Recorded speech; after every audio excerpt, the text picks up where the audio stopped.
Hi, I'm Lars and this is my land. In my land, I get to do pretty much whatever I want. And today,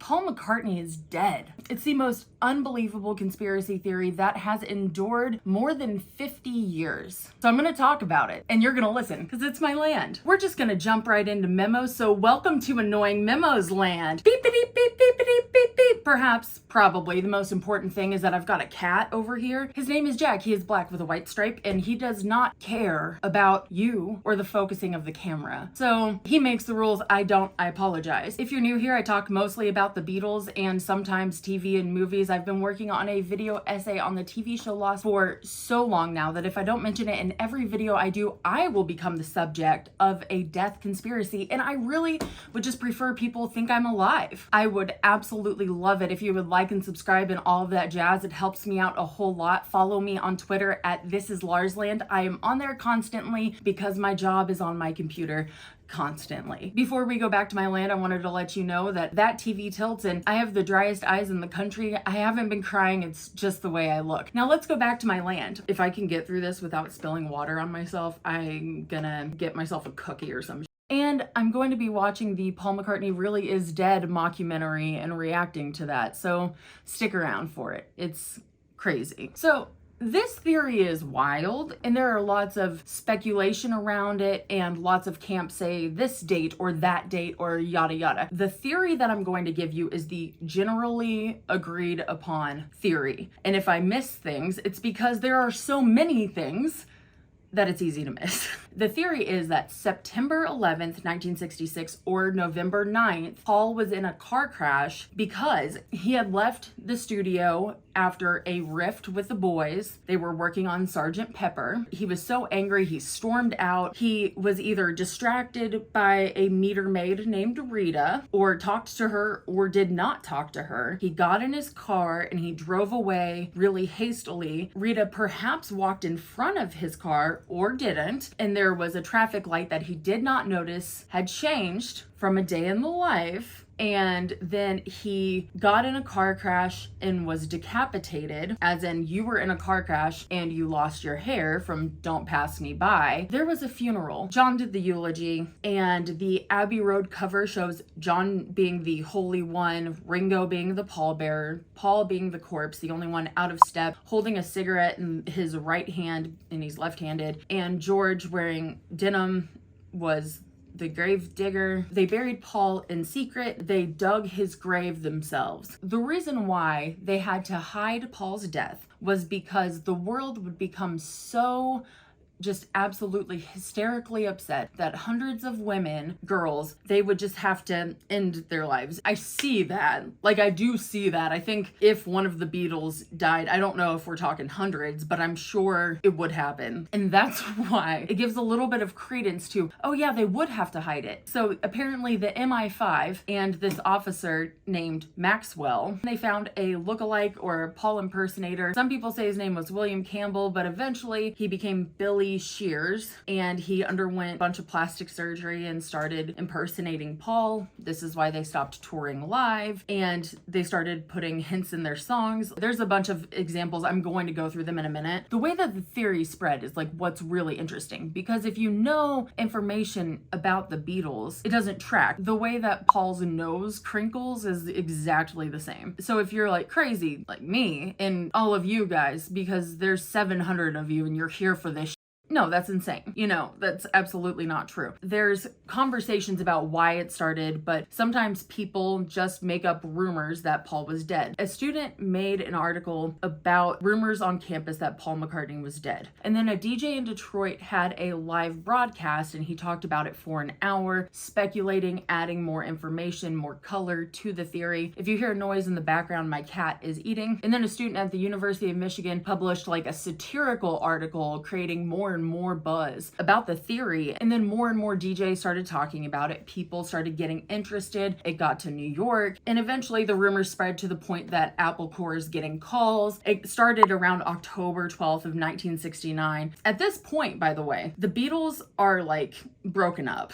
Paul has already, when did John announce What's the date? I don't know the date. So John left the Beatles September 20th of 1969. I don't know why I didn't know the date. I thought it was October. Yep, I spilled some, so fail. I don't know if y'all know this, but the Beatles breakup absolutely broke Paul McCartney for a little bit, and he went into this kind of isolation in his farm in Scotland. Okay, so he hadn't been seen for a while. These theories start in October. People don't know that the Beatles are broken up, by the way. There are rumors, though. Like, it's kind of obvious that it's not going well. So Apple had to start disputing the rumors. They're saying Paul is still very much with us. Paul does a couple of interviews, but it doesn't really help everything out. And eventually, people are kind of going up to the farm in Scotland like, who is this guy? A photographer from Life magazine gets pictures of Paul, and he's pissed, so he throws water on the photographer, as one does, and then he's like, shit. So he makes a deal. Give me the roll of film. I will give you an interview and a couple of nice photos. And people are seeing Paul. This time he's shaved, unlike he was in McCartney. He looks kind of happy. He's with his family. He says that the rumors are bloody stupid. I'll put the whole interview up on the screen. Well, basically he says that the rumors probably started because he hasn't been in the press very much lately. And before, he was like almost always in the media. People saw him constantly. He said that he had been switched on for 10 years and wanted to be switched off for a while, and that he would not mind being a little less famous these days. That is a sentiment that pretty much all of the Beatles wound up sharing. Maybe a little less with John at the beginning, but definitely with George and eventually with Ringo. It's a lot to be the Beatles. It makes sense, but you know, the public didn't really like that, and people love conspiracy theories. And you might wonder why it got so crazy. There are so many more details. Like, F. Lee Bailey had a TV special and he questioned Peter Asher, Jane Asher's brother. It was on there, and all of it's supposed to be a joke, but it was taken seriously because they had an hour of television. It's a whole thing. I highly suggest at least like checking out the Paul is Dead Wikipedia or something. It is a wild ride, okay? But when Paul released McCartney, John took that personally, and he decided to record How Do You Sleep, which had this lovely line in it. Those freaks was right when they said you was dead. John says that the line was proposed by Alan Klein, and I'm inclined to believe him. Even so, John chose to leave it in, and it's crazy that he did that. People say that he really meant it. What's almost the most interesting part about all of this is how much it has endured. You guys should check out You Never Give Me Your Money by Peter Doggett. It's really good. I'm reading it for the second time right now. It goes in depth on the money in the Beatles, and this is something that I'm like really dumb with, so it's been very helpful. And he talks a lot about the Paul is Dead theory. He said that the conspiracy theories of that time were rampant. We're talking about the JFK assassination, things going on with Vietnam, the Bay of Pigs. There are so many conspiracy theories with the Warren Commission, and there's a lot of assassinations, you know, Robert Kennedy, MLK assassination. There's a lot of feelings about Lyndon Johnson's presidency. People are really sketched out about everything. The worldview is starting to change quite a bit. Cat's eating again because he can't eat all at once, I guess. Another thing might be more understandable. Paul is dead. Why not just fall into that rabbit hole? Have you ever fallen into a Twitter conflict for way too long? Yeah, you have. And I'm not gonna lie, I do know a little bit about the Kennedys. Most of my books are still at my mom's house. Some would say that they were the original Beatles fascination for me, and I do have an insane conspiracy theory for the JFK assassination. I know it's not true, but I wish it was.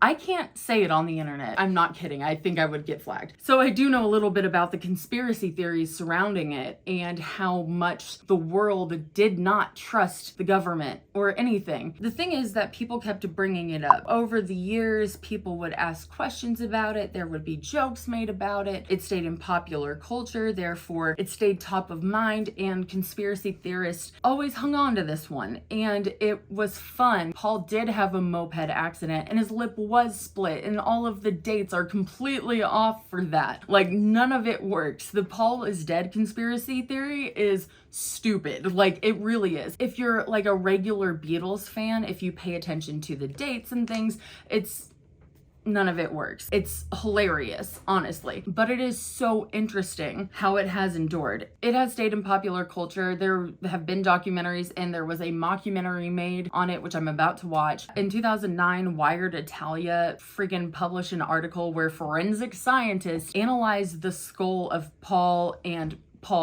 said that they're not the same people, and they published that in Wired, like Wired Italia, but Wired. That's insane. And in 2014, Rolling Stone saying that people could still come back to it just because of the way that it still endures. And, you know, the internet exists. So maybe I'm a part of the problem, but it is so crazy that we have to talk about. I mean, it's freaking wild, and it is hilarious. So this mockumentary is insane. The reason why I have to watch it is because people believe that version of things. The theory that I told you before is the best one, the one that makes kind of the most sense, and I left a lot out, but this one is insane. And unfortunately for us all, I am refilming this. I filmed this yesterday. My raw footage was about 3 hours, and then this morning I found out that the footage was corrupted, and that is why I'm still filming on my phone, because when I try to do real things, something happens. So sorry. But it's still so ridiculous that I'm sure we'll all have a lot to say. I don't like getting yelled at. I like approval, and I hate rejection. Tell me you love me. Okay, let's go watch this shit. Okay, so first thing, the way that this is all set up to at least allow some lighting, this shakes a little bit, and I'm gonna do my very best to not let that happen, but I apologize in advance. I also apologize for any audio problems. There's probably gonna be some traffic noises in the background. I'm going to start with the, like, proof stuff before we watch the mockumentary, because the mockumentary has, like, fake stuff in it.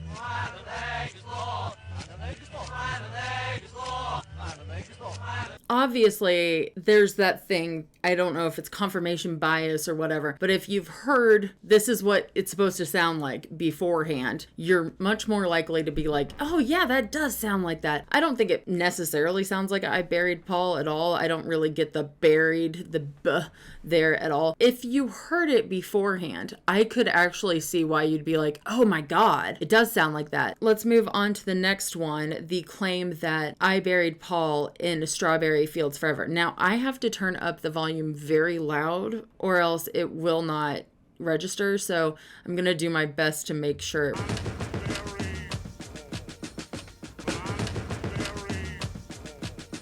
I know what John actually said. It says cranberry sauce. If you know how John sounds when he jokes, that is how he sounds. I can't do it. I'm American. But the crun, like that, he would do that shit. He does it all the time. That sounds like that, not I buried Paul. Like not even remotely close. I don't know. So here are some of the many clues in Strawberry Fields.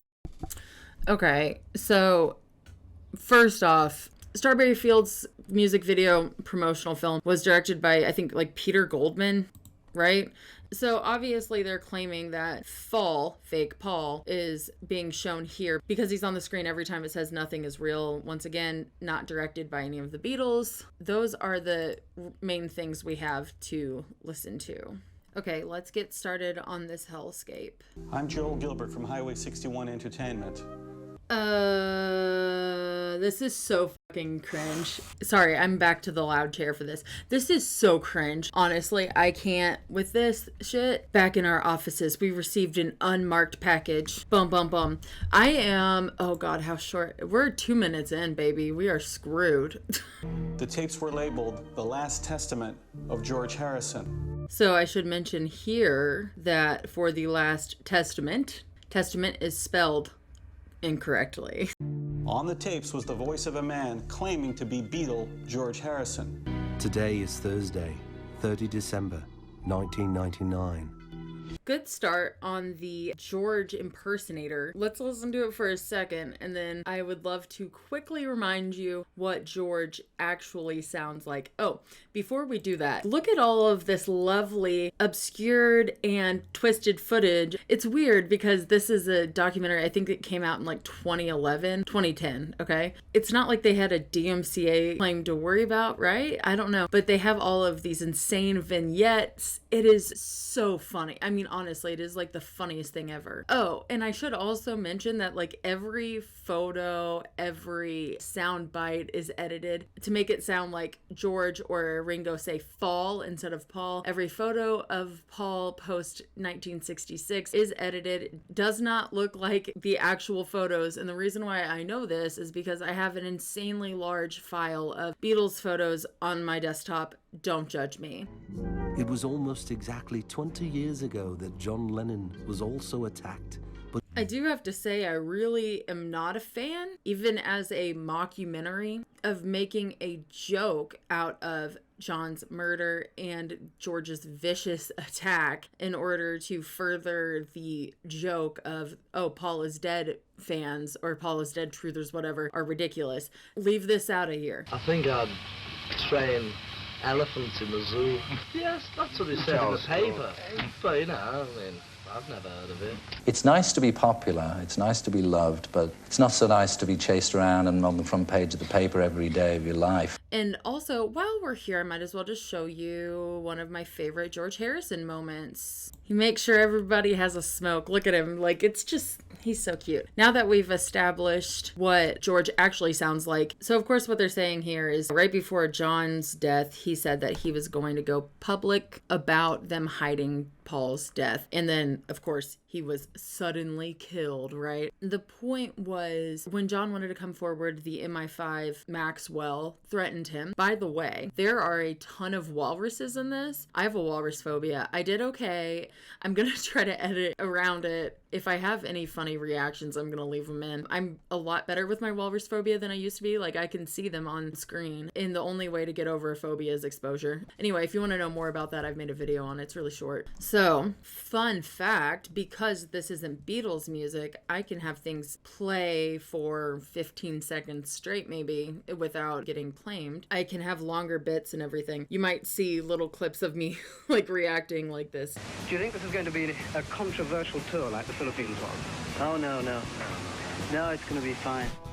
Okay, so that specifically is so funny. That is pitched up like hardcore. That is so high. This is John when he was giving an apology and things were so tense at this point in Brian Epstein. I hear it both ways from all the Beatles, by the way. What do you guys say? Because I've heard it both ways from the Beatles, but he pronounces it Brian Epstein. So I guess it's Brian Epstein, but I've heard it both from both of them. They said Epstein in Get Back. Okay, anyway, things got really insane, and it wasn't just, people burning records. The KKK got involved too. So these like little extra pieces showing the insanity surrounding the Beatles, such as John having to apologize over and over and over again, and people being so upset that a terror organization gets involved, that leads almost some credence to this insane theory that Paul is dead and they're hiding it. It's not as unbelievable when you're looking at all of these things stacked together back to back, especially without like any context. Paul stormed out of the studio just before 5 a.m.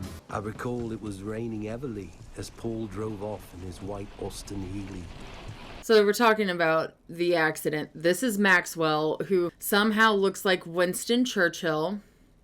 I'm not saying shit. They're taking photos from Paul's moped crash, which, by the way, happened in 1965 before this accident. And it's very helpful to have this photo of Paul where his face is all screwed up. It, makes sense that this might, create a little bit of friction here. They're talking about this accident and they're talking about how Paul's face was really screwed up and it's just a lot of extra dumb, gory details. By the way, if you want to watch this, it's up to you if you want to watch this. It is on Tubi, which is free. By the way, Tubi has 43 Beatles documentaries, and I would be lying if I said that I hadn't thought that that was a hilarious video idea.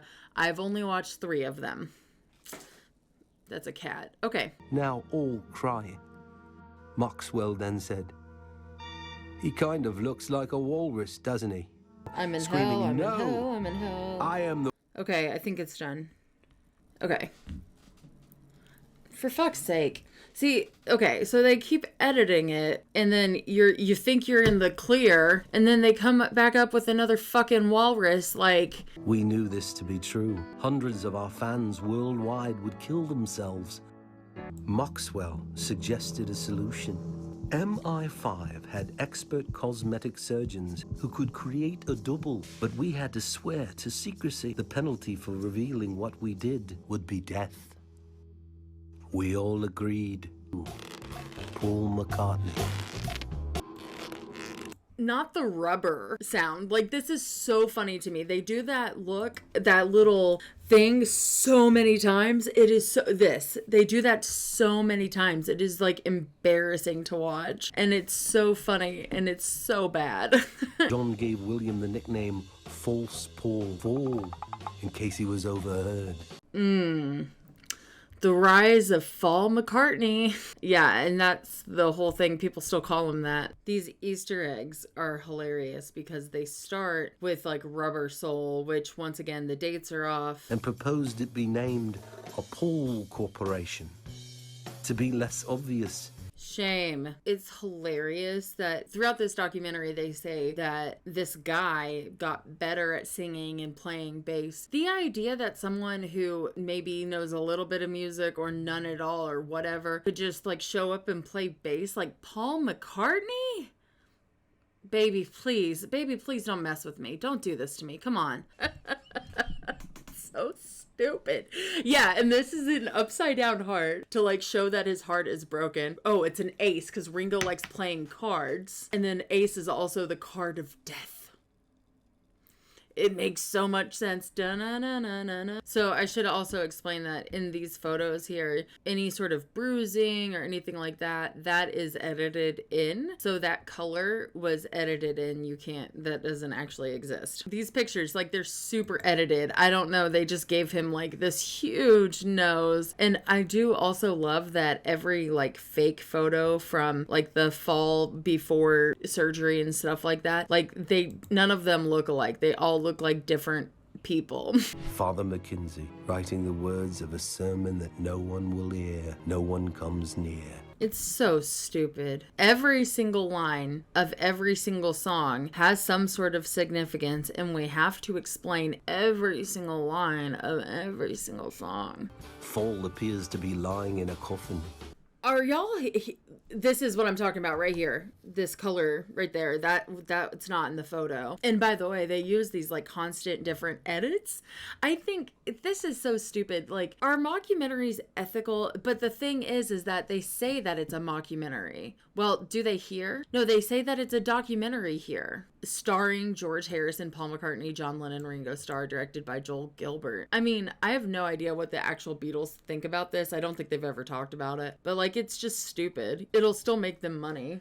Sgt. Pepper's Lonely Hearts Club Band.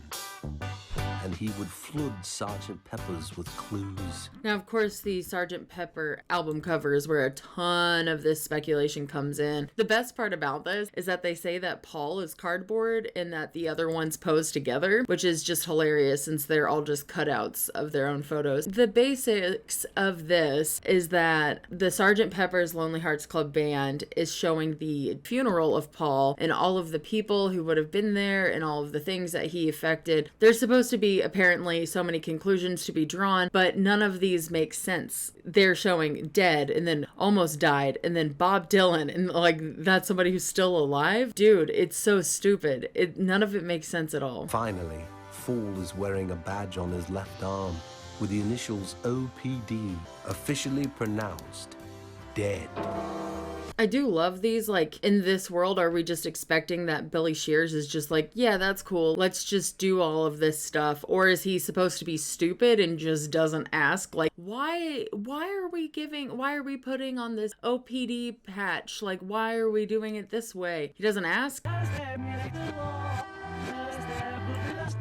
That sounds like nothing. I don't know who said that sounds like, that does not sound like shit. This is the most insane part of this documentary. They say that they sought out Maharishi to see if he could put Paul's spirit into Fall's body. But it didn't work.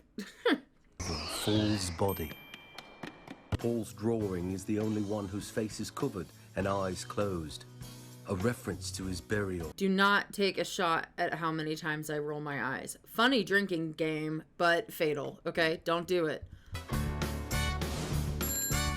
What I think is funny, and I forgot to mention earlier, is that when I saw this mockumentary before, is years and years ago, I watched it and I thought it was so funny that I had my friend watch it with me with her partner. She was like, oh, I don't know, some of this, blah, blah, blah. Luckily, he knew about the Beatles to some degree and was like, dude, no. She was even like a little like, oh, I don't know. So it's interesting, you know, that people could like kind of see the reason in it.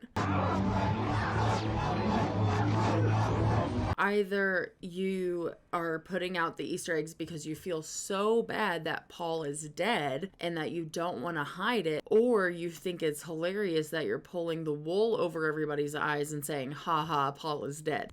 What? Lazy. We're talking lazy conspiracy work at this point. Lazy. We are facing down the KGB. We can't allow you to endanger our operations, nor Her Majesty's kingdom, nor the free world for that matter. Okay, so according to this, if they come out with Paul being dead, then it's going to trigger the KGB and like a World War III. How? In the original photo, John had poured red paint as blood stains and even drew a body outline on Abbey Road. What? No. Here come old Flat Top. He got juju eyeball. Got to be good looking cause he's so hard to see. Come together right now over me. I can't. What? Why is it? It's so stupid. I know that there's probably gonna be like some Paul is dead truther out there. Baby, darling, honey, look up confirmation bias. We love you. We want you here. Just don't, come on. And others think that they may have some clues that Mr. McCartney is in fact dead, has been for some time, and that his associates, the Beatles, are constantly trying to inform us of that fact. It's just so funny that F. Lee Bailey took it so seriously. How can people take this so seriously? It's just, oh my gosh. To protect his family, he announced he was divorcing and moved out of his house. That's for sure what happened. For sure. That's definitely it. And that's why they got divorced. Help me. It just sounds so... I have said the word stupid so many times, but it really just sounds dumb. John was still terrified of Maxwell and MI5. He was certain they knew him to be the main culprit in placing all the clues. So John latched on to a Japanese singer named Yoko Ono and quickly moved. That's why. John thought that if he appeared to be some kind of nut, that Maxwell would lose interest in him. And that was for sure the first time that John Lennon had ever acted insane ever. He had been completely normal until the bed-in. Nothing unusual before, ever. Paul later became something of a marijuana advocate. Hell yeah. Is a whole lot less harmful than rum punch, whiskey, nicotine, and glue. Paul's wife Linda was cursing. By the way, that is edited. He has not been saying fall, he was saying Paul the whole time. I have a box of evidence should anything happen to me. There is such a fear from a... My God, that's Rita. Sure, okay, cool, got it. In this world, he gives out his last testament and then he's murdered. In real life, George died from cancer. But anyway, this whole thing is completely bizarre. What a wild ride. Very fun watch. Completely crazy. Leave it to the Beatles to have the most enduring conspiracy theory with the wildest, dumbest connections I've ever seen. Because the Beatles are just a hell of a phenomenon in every single way. Who knows why they are the way that they are. All we know is that we love them anyway. I would absolutely love it if y'all would like and subscribe and all of that jazz. It really does help me out a whole lot. I love y'all so much. And y'all come back now, you hear? Bye. My sweet Lord. My Lord. My Lord. But it takes so long, my Lord. My sweet Lord.